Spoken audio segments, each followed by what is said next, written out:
able to see this on the screen? Yeah.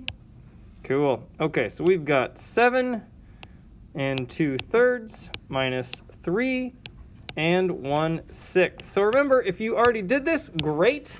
Grade your work with me. If you haven't done it yet, write all this down so that you know how to do it later today. Step 1, common denominators. We've got 3 and 6. 3, 6, 9, 12.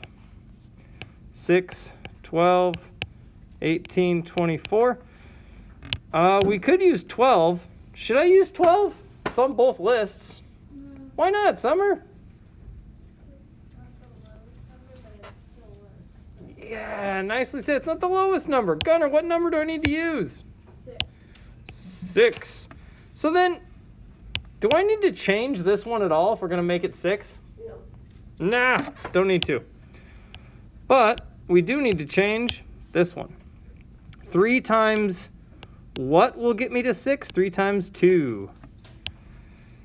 Now, this is a step, folks, a lot of people are kind of getting stuck on. You have to now do the math you just told us about here. So now we're going to have 7. 3 times 2 is 6. 2 times 2 is 4. That one's already in sixths, so we're good to go. Well, now I can solve. Hey, what's 4/6 minus 1/6?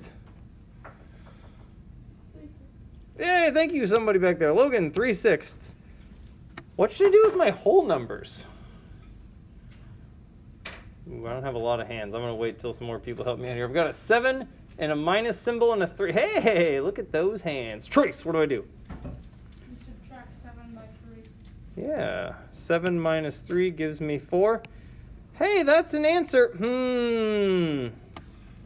What do we notice about 7 and 3/6? Specifically, or sorry, 4 and 3/6. Remember that little page we did earlier today? Where we simplified fractions?